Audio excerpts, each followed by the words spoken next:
Hey everybody, welcome to another episode of Thought Leaders. I'm your host, Chris Shang, and today we have Evan Patterson, who's our guest, founder CEO of Evan Patterson Consulting. He is a marketing expert and guru, and I'm happy to have him on. Thank you so much for joining us. Well, thank you. Those words really level up the game here for me. For sure, for sure. Tell us a little bit about yourself. What are you working on currently? What kind of clients are you working with? Yeah, so I took a bit of a sabbatical from working mostly the last 6 or so months, so I'm kind of coming back now, actually.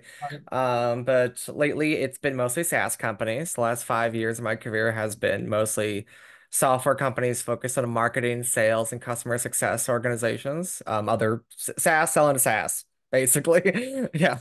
But that's most of what I've been doing in the sense of community marketing, content, influencer marketing, social media, social selling, personal branding.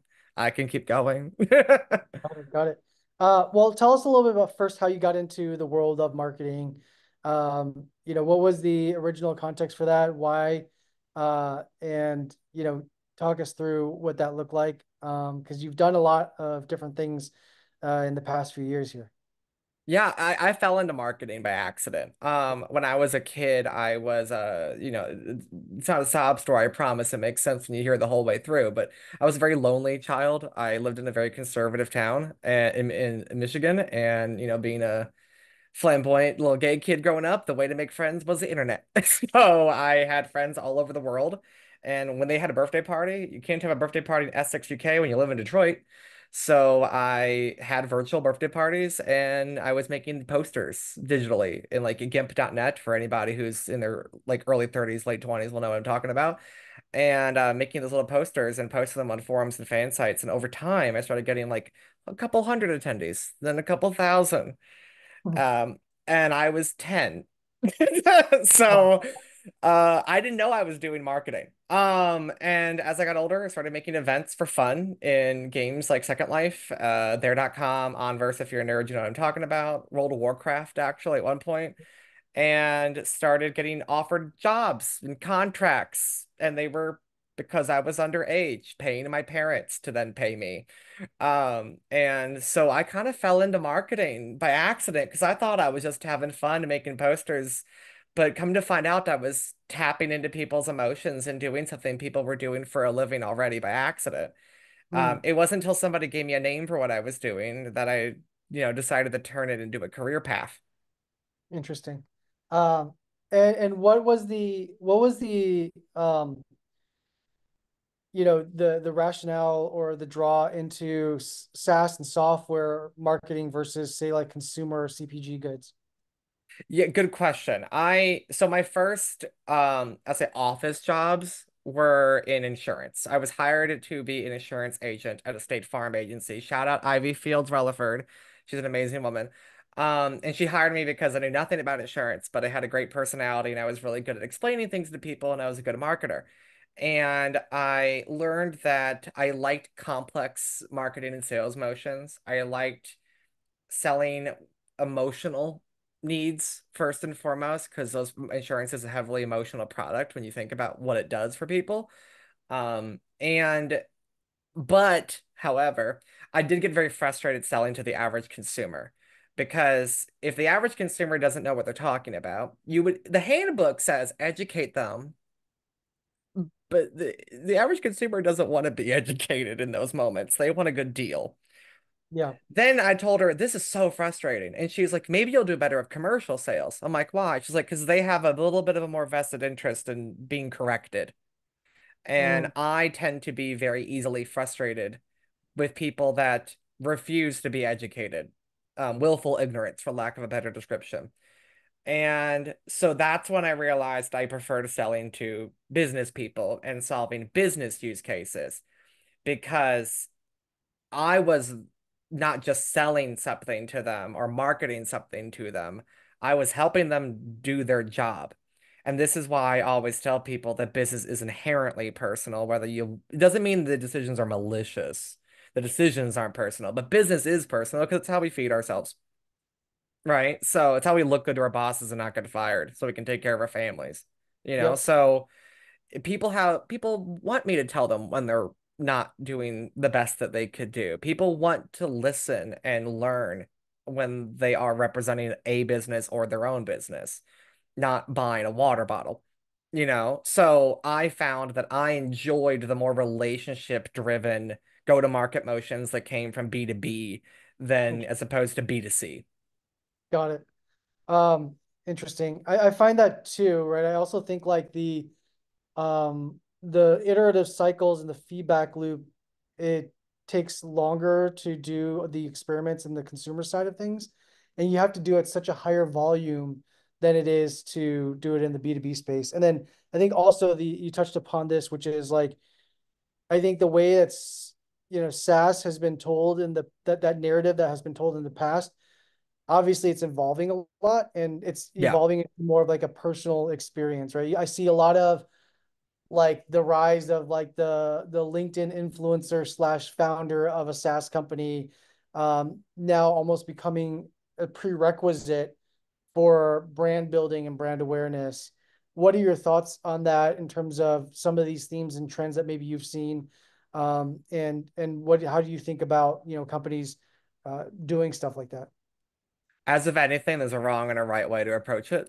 Yeah. Um, I think what a lot of these people are doing is fantastic. Like I was a social selling only BDR like 4 or 5 years ago. My KPIs weren't, you know, emails and cold calls and number of meetings booked. It was number of meetings booked, but it was social selling only. So it was number of posts, number of podcast guest appearances I was on in a quarter, impressions, the influence of my content on the company's content page, ghostwriting for other people that worked at the company. And ever since, I've lived in the land of what we might call dark social. And this was like right at the cusp of this conversation happening. We're talking about 2020, like right when, the pond of replay, as we call it, happened.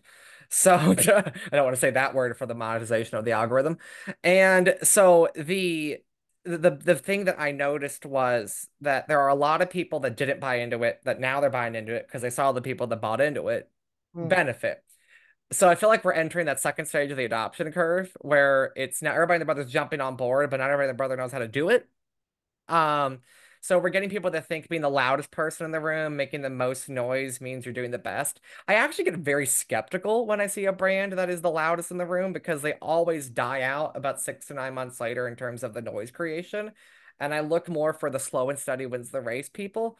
Quality over quantity. Unlike B2C where you're selling products that most human beings can benefit from, where B2B is a lot more niche, right? So we need to focus more on not going viral and more on making the largest impact possible.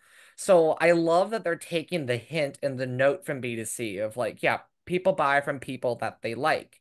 So instead of making your brand more human, have your humans as a part of your brand. I get that. Love that. Fantastic. But the measurement is not going to work if you're using B2C measurement. You still have to apply that B2B lens. You can take the B2B strategy, B2C strategy, but you need a B2Bify it. So mhm, that's where I'm seeing people are struggling, which is quite honestly comical to me because it just tells me who's actually good at their job and who's good at marketing and being good at their job. We've all mhm. seen that salesperson that can sell being a salesperson versus being a salesperson. Now we're seeing that with marketers. And thank you to those people because you're just making me get paid more. I like it. Um, Interesting. And tell me a little bit more now, around potentially like I feel like there's a evolution or a change in channels and there's the bunch of these AI tools that makes it super easy for people to start, crafty messages for better sake of another term. But sometimes I feel like you're giving, like a loaded gun to like a toddler to a certain degree because like some of these people aren't, the greatest marketers or salespeople, and I had a conversation yesterday where salespeople are killing salespeople, where it's like these channels that we've relied on so heavily, like LinkedIn and email, to drive engagement is now so noisy and so cluttered, and there's just more and more tools out there that's making it. I feel like it's like for face value, they're trying to like make it seem like it's going to help and change the world and all this stuff. But there's just so many poor performers out there too. Like for every spectrum of things, like every great person that's using it for this great good, there's also somebody on the opposite end of the spectrum. And curious to see your thoughts around that in terms of just the noise that exists on some of these channels. Is it still possible to cut through it, or are you on other channels? I think that it depends where your audience is. So there Yeah, is no cut and dry answer, unfortunately. But yeah, LinkedIn is the Facebook of B2B, let's yeah, be honest. And I don't mean that in terms of content, I mean more of a audience size. Like that's where people are. And the average LinkedIn user is worth over $75,000 in net worth, which is a lot higher than the average user of Facebook. So one impression is already worth more because that number's inflated because it's not their personal income that you're marketing to, it's their company's budget you're also marketing to yeah. that they work for or own. So there is combined with the I think everybody's so desperate to get a piece of the pie that they're Uh-huh. forgetting it's okay to slow down for a second. You don't need to be the first. The first person seldomly wins. The first person usually makes the most mistakes. And yeah, you learn from mistakes. But the most affordable way to learn from mistakes is to watch everybody else make them and then learn from theirs. Yep. So it's okay to take a seat and let everybody else be a mess for a little bit and then jump in the party. When AI really hit the scene for content creation, as a marketer, it was not how can I use this to get the most possible out in my day. It was what parts of my job can I begin to delegate to AI as if it was another teammate. And I use the word parts of my job, not my job itself, because AI is not to that point where I feel like I can trust it to replace a human being. Yeah. If I use ChatGPT to write a blog, for example, I'm going to use ChatGPT to I'm like, review this page, look at the tone of voice, pretend to be a content marketer of this much experience. Write me an outline of points I should talk about and give me words to make sure that it's SEO friendly. And then give me some sources for data from these years that are credible and list them in plain text format. Then I go through and then I take those keywords, cross-reference them with like SEMrush or some other SEO tool, and then I'm gonna go verify those sources myself. The point being, I'm still doing the same stuff that I would have done without the AI. The AI is just helping me do it faster, right? I'm not really replacing any of the key steps. I'm just replacing the busy work, basically. It's my personal assistant for this task. So I didn't know that straight at the gate though, but I watched everybody else Mm. figure out that for me. I watched other people make terrible content and then wonder why it didn't work. I watched everybody else treat it only like an assistant, but not know how to do that effectively. So I just kind of watched everybody else make the mistakes, and then I started learning from them, and then I started doing it myself. You don't have to rush. Sometimes, yeah, fake it till you make it doesn't mean you have to tell everybody that you're faking it till you make it. You can fake it till you make it quietly in your own bedroom, you know? So Absolutely. that's what I do. Then when it's doesn't have to be completely baked, but baked enough to be presentable, then I'll present it, you know? So that's how I look at AI is you don't have to be the master of it immediately because you can't be. And don't lean on it as a crutch, but it's okay to use it as horsepower. Mm. I like that. Um, and in terms of, I know like, go where your audience is, but what are some other channels that you've found to be beneficial for the plethora of companies that you've worked with, outside of maybe like the traditional email and LinkedIn? Has there been anything else that you've seen that's kind of starting to trend upwards? I'm seeing a lot more companies that are starting to market their B2B products and B2C channels. And by B2C channels, I don't mean like, oh, they're going on TikTok and Instagram. Yeah. That's at this point, that might as well be B2B because we have a lot of like solopreneurs and freelancers are now the customers of these B2B companies too. And millennials and Gen Z, we're all almost all of us are freelancers or have a side hustle, right? Yeah. So what I'm noticing is now like B2B companies are advertising in spaces historically and traditionally meant for B2C products. So you're seeing B2B companies having booths at Coachella. You're seeing them Oh, at Lollapalooza here in okay. Chicago. You're seeing them partner with dancers and singers and DJs. And I can't remember the brand of some sales enablement software I saw recently that partnered with drag queens from RuPaul's Drag Race. You're seeing them Mm, use actual stand-up comedians, or you're seeing them take notes of how do we cut through the attention economy. And the ones that do it well, it's not about making the brand deal make sense with the person that you're doing it with from a, oh, they do something similar. People buy from people that they like and yeah, who they trust. Sometimes you can't achieve both at the same time, and that's okay.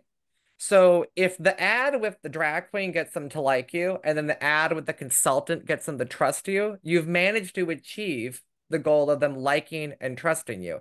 It's okay if you can't do both at once. And the B2B companies that are doing well are realizing that, yeah, we can work with the same people that B2C companies work with as influencers and creators, to at least make our name known, and then we can work on the relationship afterwards.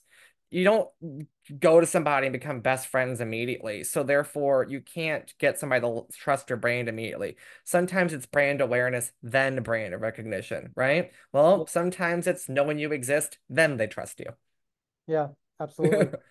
you. Yeah, I couldn't agree more. We're rounding up on time. We'd love to kind of just get your initial your thoughts around anything that what do you kind of expect that marketing or go-to-market landscape to look like in the next like 3, 6 months, and then potentially upwards of a year?